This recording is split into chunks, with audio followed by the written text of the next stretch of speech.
This is our presentation on mitigating the impact of urban heat island effect. My name is Jacob Zimmer. My name is William Sadler. I'm Keegan Unge. I'm Benjamin Schmidt.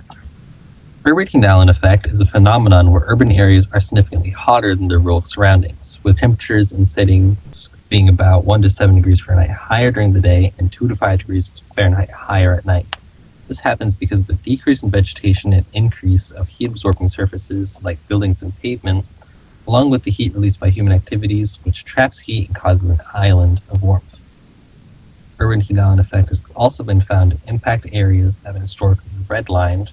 In a publication by Hannah Drunkenmiller titled Urban Heat Islands 101, redlining was defined as the discriminatory practice of refusing residents of marginalized neighborhoods home loans or insurance based on racially motivated perception of investment security.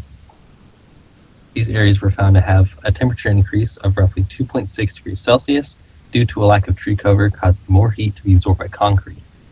As shown in the graph, areas with a lower median income see a higher mean temperature, also supported by the dot plot product to the right. It was also mentioned that about 10% of urban households in the U.S. lack air conditioning. This makes it significantly more difficult to protect oneself against the high temperatures that urban heat islands create, as well as adding pressure to low-income households barely able to afford their energy bills. Our solution aims to reduce the impact of the urban heat island effect on historically disadvantaged communities in densely populated cities such as Tampa, San Juan, and Los Angeles. By reducing heat absorption in urban infrastructures, our solution creates cooler and more resilient living environments. Our product is related to the engineering grand challenge of restore and improve urban infrastructure. Our solution helps improve the urban infrastructure by lowering the increased cost of cooling houses due to the urban heat island effect. Our solution is shown in the main image on the presentation. Our solution itself is a heat-reflective and resistant coating made of titanium dioxide and titanium nitride. This allows for strong reflectivity and durability. Our solution reduces daytime heat absorption and releases stored heat at night. This allows buildings to be cooler and it improves energy efficiency. Our solution is easy to apply to existing structures like concrete in buildings and roofs. This allows for restoration without demolition. In the diagram below, our solution is shown with the ability to reflect infrared rays, whereas other coatings absorb them.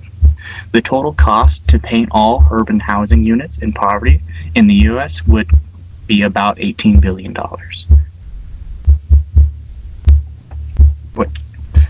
Our marketing plan for this solution is to broadcast this idea in a news setting and to promote our plan with a variety of advertisements and articles. Our marketing plan also includes to use test marketing strategies on smaller communities that are still impacted by high temperatures today. For our next steps, we're focusing on 3 main improvements. First, we want to refine the paint's formula to make it more cost-effective, longer lasting, and better at reflecting heat. This will improve the performance while keeping the product affordable. Second, we plan to create a clear coat version using the same technology. This would give us the same benefits without changing the appearance of the surface.